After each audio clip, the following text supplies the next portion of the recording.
Masarap po buko juice dito, purong-puro. Speechless. Ang dinadayo kasi nila dito yung daw calamares. Calamares. First time ko titikim na one day old chick. Hey everyone, dito tayo ngayon sa Makinabang, Baliwag, Bulacan. May nadaanan tayong ang daming tao. Along Calle Rizal sila. Nagbebenta sila ng mga tusok-tusok, street food, ayun. Na-miss ko to, so tara.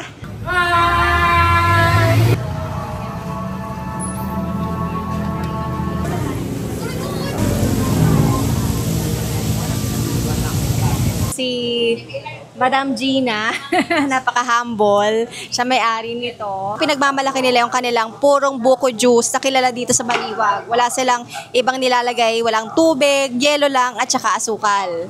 Okay, bakit po nyo naisipang magtayo ng ganitong business? Kasi po yung pag kumain sila ng street food, iinom sila ng fresh buko juice namin. Ah, tama. Merong pagkain, merong panulang. Ayun. Ano po ang pinaka-best seller nyo dito? Calamares po. Masarap kasi malambot siya. Masarap yung namin, yung sausawan. Ah, May matamis, may maanghang, may sukang hindi maanghang. so ito po, Gina's Pure Buko Juice. Nagsimula po sa Buko Juice? Yung nagsimula sa buko juice, mga na po siguro, mga 13 years na. 13 years. Mga street food nung bago mag-pandemic. Kilala po ito sa buong Baliwag na Buong kay Baliwag. Gina's na pure buko juice. Ah. Na wala siyang halong tubig, talagang purong-puro po siya. Yelo lang po ginagamit namin at saka po yung asukal po namin Victoria. Oh. Kayo mismo namamalengke o meron kayo supplier? Yung pong iba, meron kami supplier. Yung iba naman po, kami po yung namamalengke. Proben. Yan po yung binabalik-balikan din dito. Magkano po yung proben nyo? 8 pesos lang per stick. First steak. Ang mura ka. Yung chicken skin po, best seller din ba? Best seller din po. Pasong malaki 40 pesos, may 30, may 20. 10 pesos lang po yung namin, yung fish ball, tsaka yung kikiam namin 20, squid ball 15 pesos. Yung okay namin 15, yung tokwa 15 pesos. May kanya-kanyang station sila. May taga-luto, may taga-abot sa inyo, may taga-assist sa inyo sa mismong tusok-tusok. May taga-gawa ng sauce. Para kumorder ng buffet ng street food. Kasi nakapila, yan. Tapos papainit mo, yan. Tapos siya kakain. Parang nag-shopping lang. Dynamite, isang piraso. Pero pwede din naman pong hindi na initin, ganon. Depende sa tao. Pagkatapos iprito, diretso sa cup, tapos mamili ka ng sausawan kung maanghang, hindi maanghang, o kaya matamis. May pipino yung suka nila ha.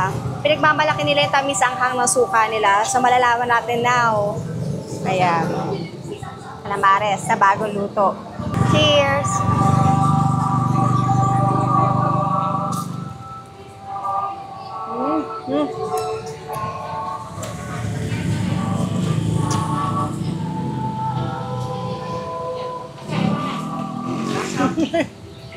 Speechless.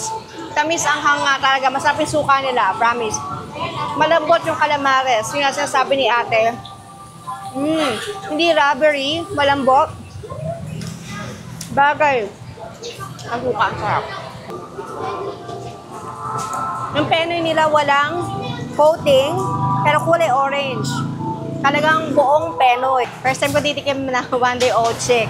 Nakikita ko yung itsura niya. Cheers, cheers.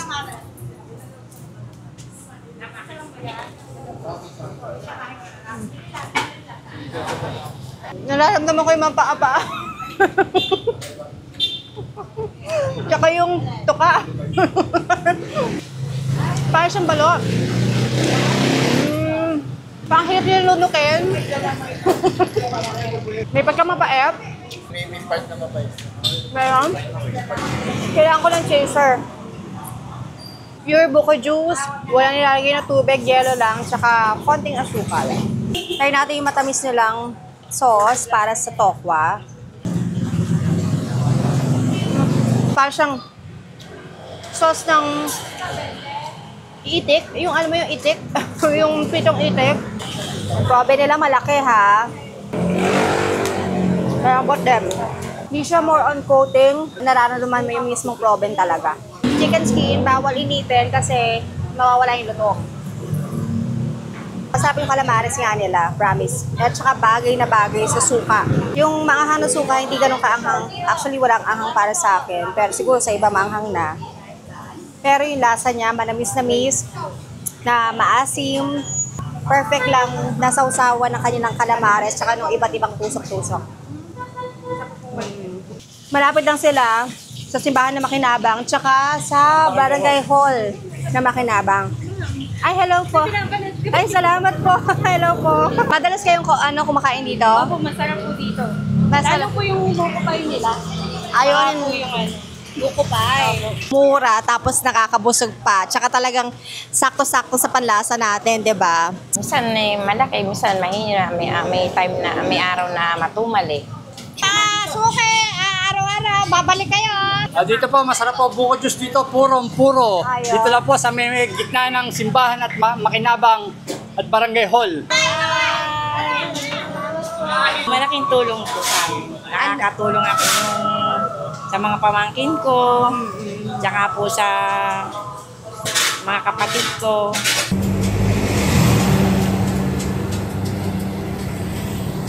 Kung sino po yung di pa nakakaalam sa street food namin dito sa Makinabang, pwede nyo pong puntahan at subukan yung aming panendang napakasarap na calamares na kayang-kaya lang po ninyong bilhin.